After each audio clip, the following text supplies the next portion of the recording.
என் உயிரோடு இணைந்து இறைவாழ்வை பெற்றிருக்கும் அன்பு இறை உறவுகளே, உங்களை ஆண்டவர் இயேசுவின் திருப்பெயரில் வாழ்த்துவதில் இந்த அருமையான வீடியோவின் மூலமாக என் வார்த்தைகளை கேட்பதின் வழியாக சந்திப்பதில் மகிழ்ச்சி அடைகின்றேன். ஒவ்வொரு வாரந்தோறும் மிக சிறப்பான தலைப்புகளை, வேத பாடங்களை நாம் அறிந்தவர்களாக செயல்படுகின்றோம். இந்த அருமையான நாளிலேயும் உழைப்பே வழிபாடு, நமது பணியில் கடவுளை கனப்படுத்துவோம் என்கின்ற தலைப்பின் அடிப்படையில் இந்த நாளுக்குரிய தியானம் நமக்கு கொடுக்கப்பட்டிருக்கின்றது. உழைப்பே வழிபாடு, உழைப்பே வழிபாடு.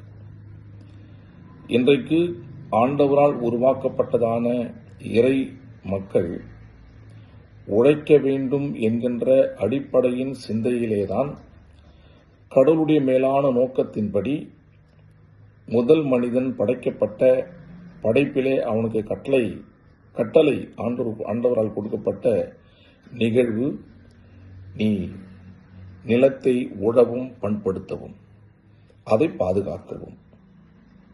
ஆகவே உழைப்பின் மனிதனாக உழைப்பை வெளிப்படுத்துகின்ற இறைத்தன்மையில மனிதனை கடவுள் உருவாக்கி இருக்கின்றார். இந்த காலகட்டத்தில் அதை சார்ந்து நாம் வாழ்ந்து கொண்டிருக்கிறோமா என்பதை அறிந்து கொள்ள நாம் அழைக்கப்படுகின்றோம். எல்லா மனிதர்களும் உழைக்க வேண்டும், உழைப்பினாலேதான் பலன் உண்டு என்பதை அறிந்து செயல்பட அழைக்கப்படுகின்றோம். அருமையான ஒரு ஆயர் இப்படியாய் நேற்று தினத்தில் எழுதியிருந்தார். நம்முடைய உழைப்பு என்பது ஒவ்வொரு நாளும் நம்முடைய வேலைகளை செய்கின்ற நிகழ்வுகளில், அதுவும் அந்த வேலைகளும் ஆராதனைக்குரிய நிகழ்வுகளாக கோடிட்டு காட்டுகின்றார். இது எந்த வகையில் உண்மை என்று சொன்னால், கடவுளால் படைக்கப்பட்டதான படைப்புகளை பாதுகாக்கின்ற நிகழ்விலேயும், ஆண்டவரால் கொடுக்கப்பட்ட இந்த சரீர சூழ்நிலையிலேயும் செய்யப்படுகின்ற அனைத்துமே ஆண்டவருக்கென்று செய்யப்படுகின்ற திருப்பணியாக நாம் எடுத்துக்கொள்ள அழைக்கப்படுகின்றோம். ஞாயிற்றுக்கிழமை மாத்திரம் வழிபாட்டிலே கலந்து கொள்வதுதான் உழைப்பாக அல்லது வழிபாடாக கருதுகின்றோம். இவற்றை நாம் தவிர்த்து, அது மாத்திரம் வழிபாடு அல்ல, கடவுளால் ஒவ்வொரு நாளும் ஒவ்வொரு மணித்துளிகளும் ஒவ்வொரு நிமிடமும் செயல்படுகின்ற செயலாக்கம் அனைத்துமே ஆண்டவருக்கென்று செயல்படுத்துகின்ற ஆராதனையாக, வழிபாடாக கருத நாம் அழைக்கப்படுகின்றோம்.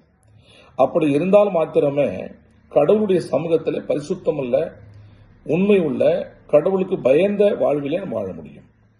ஞாயிற்றுக்கிழமை மாத்திரம் வழிபாட்டிற்கு மாத்திரம் பயந்தவர்களாய் செயல்பட்டுவிட்டு, மற்ற நாட்களிலே நாம் செய்கின்ற உழைப்புகள் அனைத்தும் அது கடவுளற்ற தன்மைகள் என்பதை செய்கிறதுனாலேதான் நாம் கடவுள் பயம் இல்லாதவர்களாக, உழைப்பின் தன்மையிலே உண்மை இல்லாதவர்களாக நாம் இன்றைக்கு வழிபாட்டினை, வாழ்வாதாரத்தை இன்றைக்கு கொண்டு போய் கொண்டிருக்கின்றோம்.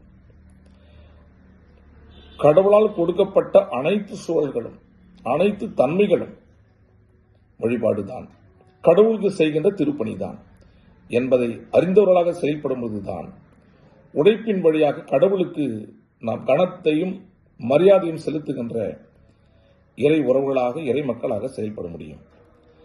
ஆகவே தான் ஆண்டவராக இயேசு கிறிஸ்து மிக அழகாக லூக்கா சுவிசேஷம் 17ஆம் அதிகாரத்தில் அவர் சொல்லும்போது சொல்லுகின்றார், 10வது வசனத்தில், அப்படியே நீங்களும் உங்களுக்கு கட்டளையிடப்பட்ட யாவற்றையும் செய்த பின்பு, அதாவது ஒவ்வொரு நிகழ்வுகளும், வேலைகளும், செயல்பாடுகளும், ஊழியங்களும் கடவுளால் நமக்கு கட்டளையிடப்பட்டிருக்கின்றது.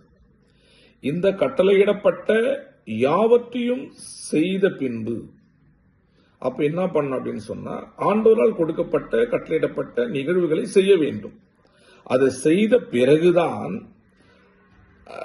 ஆண்டவருடைய தன்மைகளை நம்மால உணர்ந்து கொள்ள முடியும். அவரால் படைக்கப்பட்ட அந்த நிகழ்வுகளுக்கு நம்முடைய தன்மைகளை வெளிப்படுத்தி காட்ட முடியும்.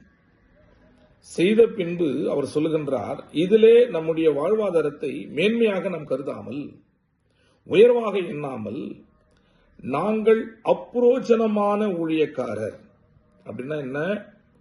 கடவுளால் கட்டளையிடப்பட்ட நிகழ்வுகள் யாவற்றையும் செய்திருந்தாலும் முழு தன்மையை கடவுள் விரும்புகின்ற நிகழ்வுகளை நாம் செய்ய முடியாது. ஆகவே அதிலேயும் குறைபாடு இருப்பதனால நாங்கள் தகுதியற்றவர்கள், நாங்கள் அப்ரோஜனமற்ற ஊழியக்காரர்கள் என்று நாம் சொல்ல வேண்டிய, செய்ய வேண்டிய கடமையை மாத்திரம், எங்களுக்குரிய நிகழ்வுகளை மாத்திரம், நாங்கள் விரும்புகின்ற நிகழ்வுகளை மாத்திரம் செய்தோம் என்று சொல்லுங்கள் என்று சொல்லுகின்றார். அப்போ கடவுளுக்குரிய தன்மைகளை முழுமையாக செய்ய முடியாததனாலேதான்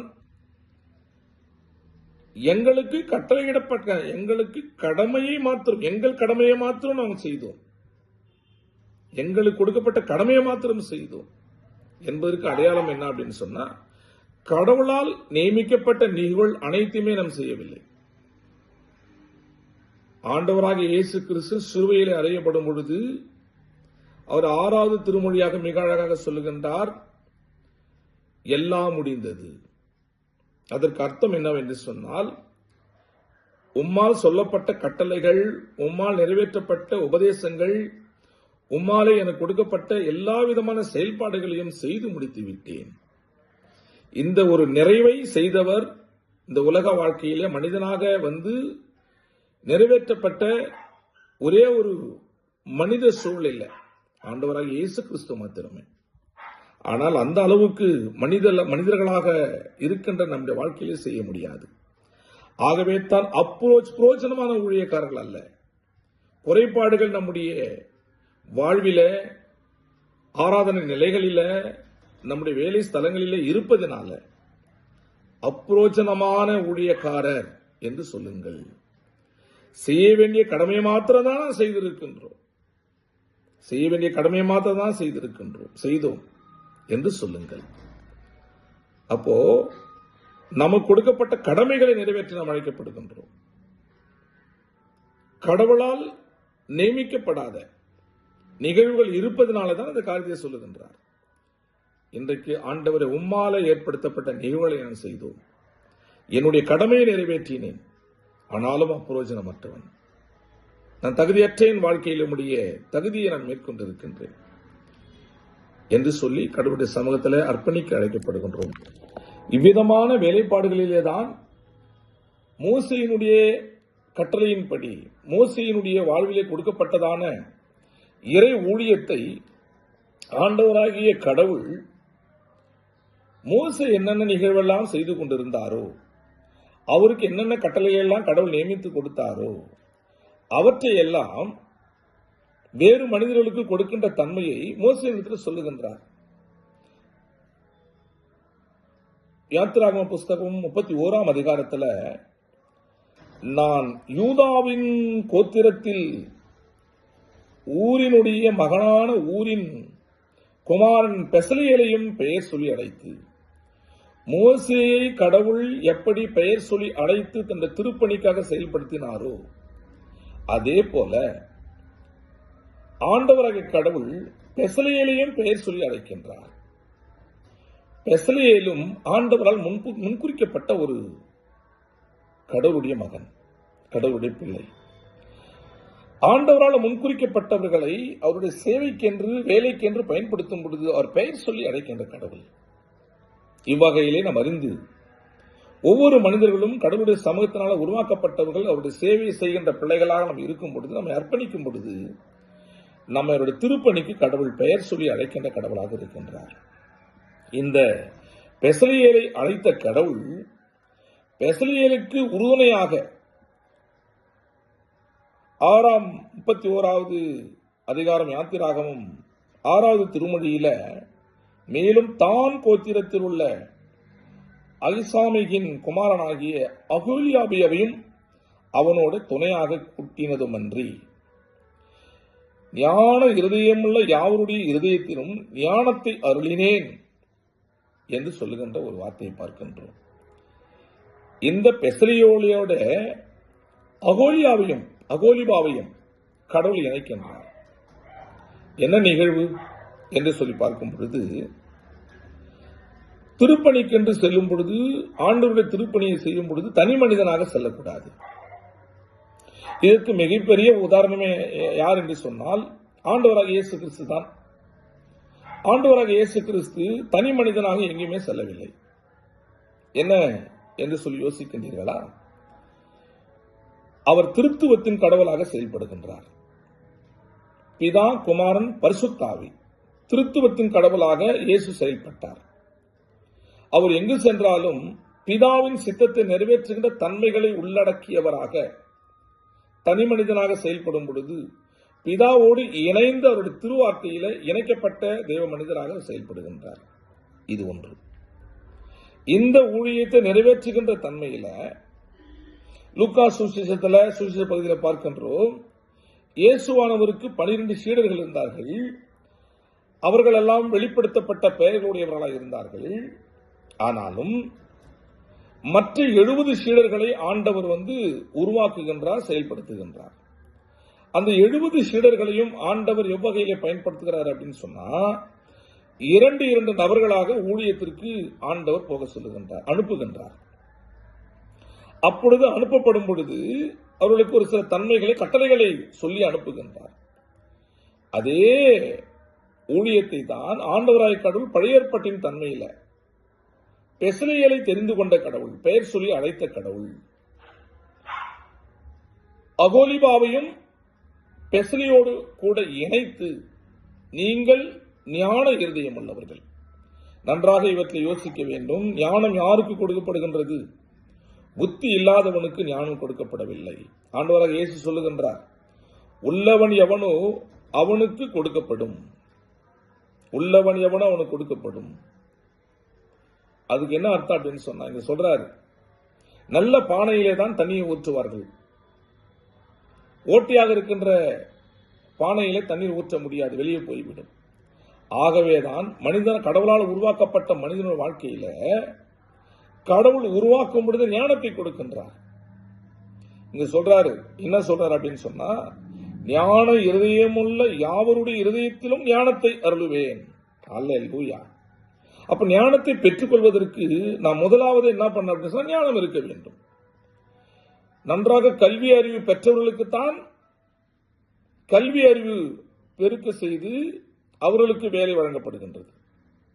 இந்த ஞானம் இருதயம் உள்ளவர்களுக்கு தான் ஞானம் கொடுப்பேன். அப்ப ஞானம் யாரால் வருகின்றது? எப்படி ஞானத்தை முதலாவது பெறுகின்றோம்? நீதிமொழிகள் புஸ்தகத்திலே பார்க்கின்றோம், கர்த்தருக்கு பயப்படுதலே ஞானத்தின் ஆரம்பம். கடவுளுக்கு பயந்து செயல்படுகின்றதே ஞானத்தை பெற்றுக் கொள்கின்றதற்கு முதல் ஆதாரம். ஆகவே ஃபர்ஸ்ட் ஆஃப் ஆல், முதலாவது நம்முடைய வாழ்க்கையில கடவுளுக்கு பயப்படும் பொழுது ஞானம் உடையவர்களாக செயல்படுகின்றோம். இந்த ஞானம் உடையவர்களை கடவுள் தெரிவு செய்து பெயர் சொல்லி அழைத்து மிக அழகாக சொல்லுகின்றார் 5வது வசனத்துல, யாத்திராகமம் 31:5, மற்றும் சகலவித வேலைகளையும் யூகித்து செய்கிறதற்கும் வேண்டிய ஞானமும் புத்தியும் அறிவும் அவனுக்கு உண்டாக அவனை தேவ ஆவியினால் நிரப்பினேன். யாரை தேவ ஆவியினால் நிரப்புகின்றார்? பெயர் சொல்லி அழைத்த பெசலேயலை, ஏற்கனவே ஞான முடியவனாய் இருக்கின்ற, கடவுள் பயந்து செயல்படுகின்ற பெசலேயலை முதலாவது பரிசுத்த ஆவியினால் கடவுள் நிரப்புகின்றார். நிரப்பி அந்த பரிசுத்தாவின் தன்மையிலே வேறு மனிதனோடு இணைந்து கெட்டுவிடக்கூடாது என்பதற்காக இங்கு அகோலிபாவை கூட இணைத்து அவனும் ஞான இருதயம் உள்ளவனாக கடவுள் உண்டாக்கப்பட்டு, இவர்கள் இருவருக்குமே கடவுள் தெய்வீக ஞானத்தை கொடுத்து அந்த ஞான இருதயத்துல, ஞான தன்மையில, அறிவின் வளர்ச்சியில வேலைப்பாடுகளை செய்கின்ற வாழ்வாரத்தை கொடுக்கின்றார். இந்த வேலைகளை இவர்கள் எப்படி செய்கின்றார்கள்? ஆசாரிப்பு கூடாரத்தையும் சாட்சி பெட்டியும் அதன் மேலுள்ள கிருபாசனத்தையும் கூடாரத்தில் உள்ள சகல பனிமுட்டுகளையும் மேஜைகளையும் அதன் பனிமுட்டுகளையும் சுத்தமான குத்து விளக்குகளையும் அதன் சகல கருவிகளையும் தூப பீடத்தையும் அப்படின்னு சொல்லிட்டு கடவுளுடைய அந்த பலிப்பிடத்தில் இருக்கின்ற, ஆலயத்தில் இருக்கின்ற, வழிபாட்டு ஸ்தலத்தில் இருக்கின்ற அனைத்தையும் 10வது வசனத்தில் பார்க்கின்றோம். ஆராதனை வஸ்திரங்களையும் ஆசாரிய ஊழியம் செய்வதற்கான ஆசாரனாகிய ஆரோனின் பரிசுத்த வஸ்திரங்களையும் அவன் குமாரனின் வஸ்திரங்களையும் அபிஷேகம் செய்கின்ற தைலத்தையும் அப்படின்னு சொல்றார். அப்போ அந்த வழிபாட்டு ஸ்தலங்களுக்கு உண்டான எல்லா விதமான நிகழ்வுகளையும் ஆண்டவராகிய கடவுள் பரிசுத்தப்படுத்துகின்ற ஒரு தன்மைகளை, நல்வழிப்படுத்துகின்ற தன்மைகளை, அவற்றை பாதுகாக்கின்ற தன்மைகளை இந்த பெசலியலுக்கும் அகோலிபாவுக்கும் ஆண்டவர் கொடுக்கின்ற தன்மைகள். அப்போ ஏதோ ஊழியக்காரன் அப்படின்னு சொன்னா எந்த வேலையும் செய்யக்கூடாது, நேரா போயிட்டு புல்பீட்ல நின்னுக்கணும், மற்றவங்களை வந்து வேலை வாங்கணும், மற்றவங்களை அடிமையா வச்சுக்கணும் அப்படின்ற தன்மைகளை ஆண்டவர் ஏற்படுத்தவில்லை. கடவுளுடைய பிள்ளைகளை பெயர் சொல்லி அழைக்கும் பொழுது அவர்கள் ஞானத்தை கொடுத்து அவர்களுடைய பணிகளை அவர்களே செய்யும்படியான ஒரு வாழ்வாதாரத்தை கடவுள் ஆலயத்திலே அபிஷேகத்தின் தன்மையிலே கடவுள் காட்டுகின்றார். எத்தனை ஆயர்கள், எத்தனை ஊழியக்காரர்கள், எத்தனை பேராயர்கள், எத்தனை நற்செய்தியாளர்கள், எத்தனை ஆண்டவருடைய திருப்பணியை செய்கின்றவர்கள் பெசலியலை போல, அகோலிபாவை போல ஞானத்தை பெற்று தன் ஆலயத்தின் திருப்பணிகளை அவர்களே செய்து ஆண்டோட அபிஷேகத்தை பெற்று செய்த தன்மைகளை இன்றைக்கு எத்தனை பேர் செய்து கொண்டிருக்கின்றோம். நமக்கென்று ஒரு செக்ஷன், நமக்கென்று பல பணியாளர்கள், நான் வரணும் போ அப்படின்ற மாதிரி நீ செயல்படுகின்றோம். ஆண்டோட திருப்பணியும் ஆண்டவருக்கென்று செய்கின்ற ஒரு உழைப்பின் காரியம். அந்த உழைப்பை நம்முடைய வாழ்க்கையிலே செயலாற்றப்படுவதற்காக நாம் அழைக்கப்பட்டிருக்கின்றோம். இன்றைக்கு உழைப்பே இல்லாம மனித வர்க்கம் இன்றைக்கு அவலமாக்கப்பட்டுக் கொண்டிருக்கிறது. உழைப்பே இல்லாமல் இன்றைக்கு மனித குலங்கள் சீரழிக்கப்பட்டுக் கொண்டிருக்கிறது. கடவுள் மனிதனை உருவாக்கின நோக்கம் உழைப்பதற்காக, அந்த உழைப்பின் வழியாய் கடவுளை மகிமைப்படுத்துவதற்காக இவற்றை செய்ய நாம் அழைக்கப்படுகின்றோம். அன்பிற்குரிய இறை உறவுகளை, நம்முடைய வாழ்க்கையில் இந்த உழைப்பின் தன்மையின் மூலமாக நமக்கு கொடுக்கப்படுகின்ற மிகப்பெரிய அடையாளமே வழிபாட்டு ஸ்தலத்தில் ஆண்டவர் சொல்லுகின்றார். 13வது வசனத்தில் யாத்திராகமம் 31, நீ இஸ்ரவேல் புத்திரரை நோக்கி, நீங்கள் என் ஓய்வு நாட்களை ஆசாரிக்க வேண்டும், உங்களை பரிசுத்தப்படுத்துகிற கர்த்தர் நான் என்பதை நீங்கள் அறியும்படி இது உங்கள் தலைமுறை தோறும் எனக்கும் உங்களுக்கும் அடையாளமாய் இருக்கும். இந்த பெசலியேலையும் அகோலிபாவையும் ஆண்டவர் அபிஷேகம் பண்ணி ஆவியினால் நிரப்பி செய்யப்பட்ட தன்மைகள் எதற்காக அப்படின்னு சொன்னா, பரிசுத்த ஸ்தலத்துல வேலை செய்து அந்த பரிசுத்த கூடுதலை விட்டுவிடாம அதை ஆசாரிக்கின்ற தன்மைகள் கடவுளுக்கும் நமக்கும் உள்ள மிகப்பெரிய அடையாளமாக இருக்கின்றது. வழிபாட்டில் போயிட்டு பாடல் பாடிட்டு பிரசங்கம் பண்ணிட்டு ஜெபம் பண்ணிட்டு வர்றது மட்டும் வழிபாடு கிடையாது. இந்த வேலையெல்லாம் செய்யணும். என்னுடைய சிறு வயதுல கோயில் பிள்ளையாக நான் செயல்பட்டு ஆலய பணியாளராக காலையில எழுந்து அதை பெருக்குவதிலும் சுத்தம் செய்வதிலும் எல்லா நிகழ்வுகளையும் செய்துவிட்டு நேரத்தோடு ஆலயத்திற்கு சென்று ஊழியக்காரர்களோடு ஆயர்களோடு இணைந்து அவர்களுடைய சேவைகளை செய்து அன்றைக்கு இருந்ததுனால தான் இன்றைக்கு கடவுள் அநேகருக்கு அடையாளமாக என்னை வைத்திருக்கின்றார். இன்றைக்கும் அப்படிப்பட்ட தன்மையில தான் ஆயர்களுக்கும் திருப்பணியாளர்களுக்கும் உகந்தவனாக செயல்படுகின்றேன் என்று சொல்வதற்கு அர்த்தம் உண்மையாக செயல்பட்டேன்.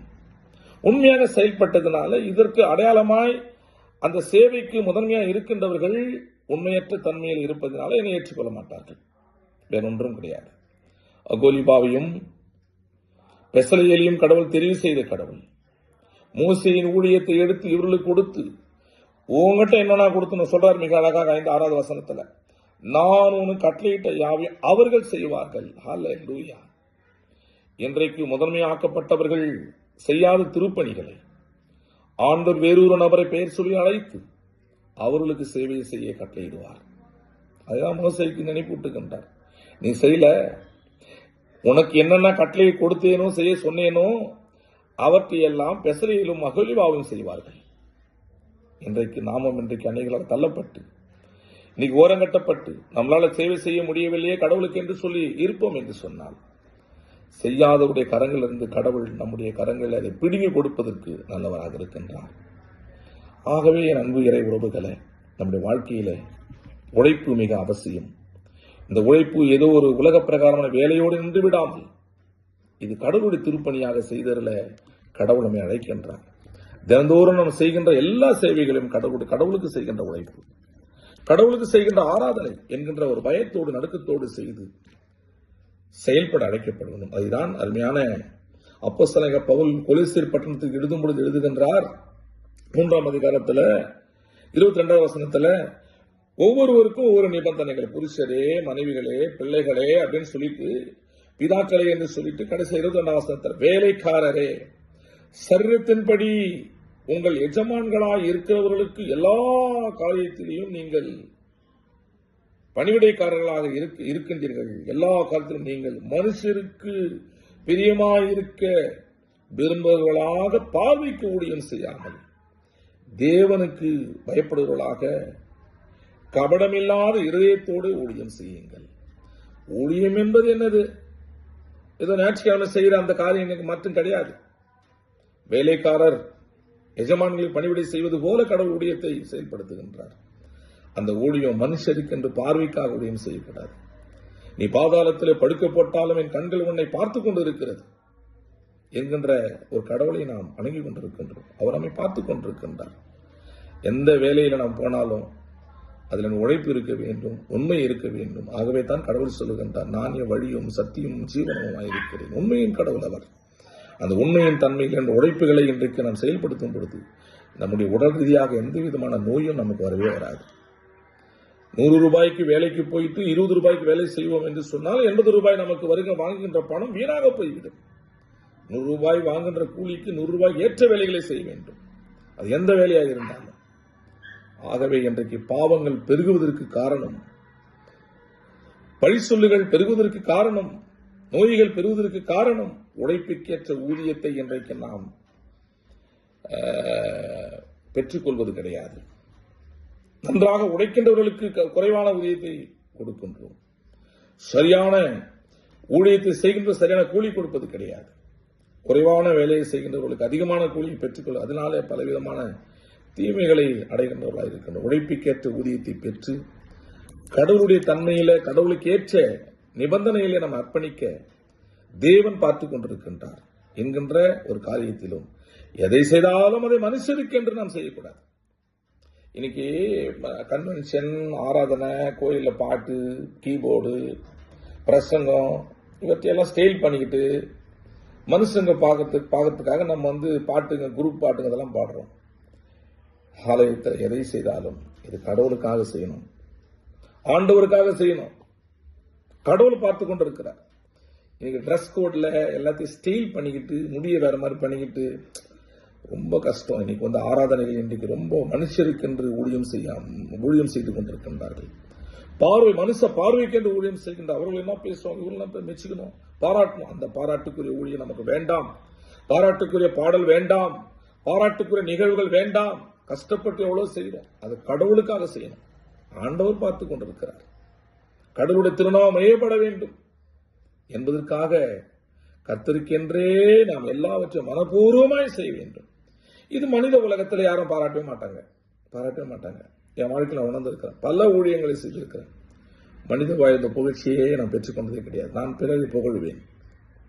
ஏன்னு சொன்னா கர்த்தர் பரலோகத்தில் எல்லாவற்றையும் சேர்த்து வைத்திருக்கின்றார். இம்மையிலே எல்லாவற்றையும் பெற்றுக்கொள்ளப் போகின்றேன்.